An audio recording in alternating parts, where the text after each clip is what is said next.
అందరూ ఆరోగ్యంగా క్షేమంగా ఉన్నారు కదా. ఈరోజు మనం చెప్పబోయే పాఠం భిన్నత్వంలో ఏకత్వం. అందరూ వచ్చినట్టు లేదు, మిగతా వాళ్ళు వచ్చారా? రాలేదు. ఇంకేం రాలేదు, క్లాస్కి ఏం లేదు కదా. దీర్ఘాయుష్మాన్ భవ. వెళ్ళి కూర్చొని ఆయన శాస్త్రి గారు అబ్బాయి ఏం లేదు.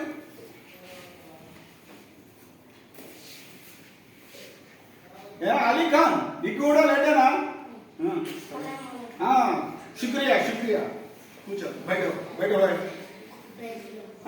Good morning good morning. ఏ డేవిడ్ కూర్చొని ఆయన అందరూ వచ్చేస్తే ఏ జైవీర్ జైవీర్ बहुत अच्छा है. पूछो. ए गौतम बुद्ध सर्वोदनासनो भवन.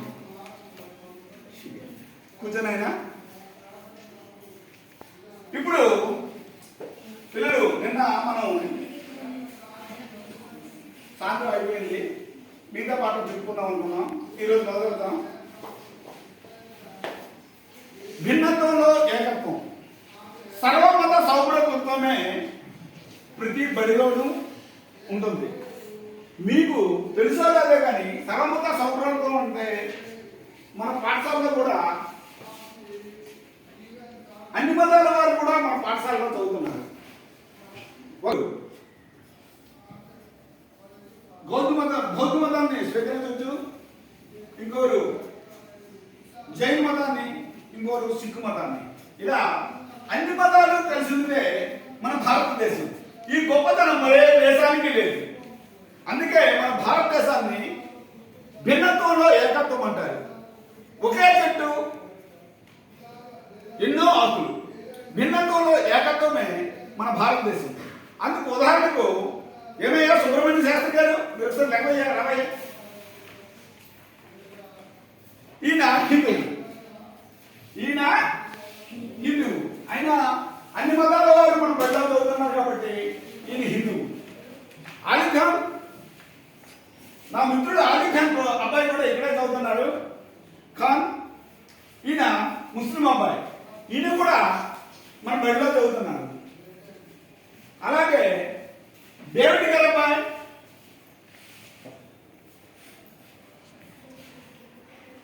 ఈయన క్రిస్టియన్. క్రిస్టియన్ మతస్థులు కూడా అన్ని మతస్థులు చేరేది బడిలోనే. ఒక్కొక్క మతం ఒక్కొక్క గుడిలో వెళ్తారు, కానీ అందరికీ గుడి లాంటిది ఈ బడి. అలాగే సిక్కు మతం సింగబాయ్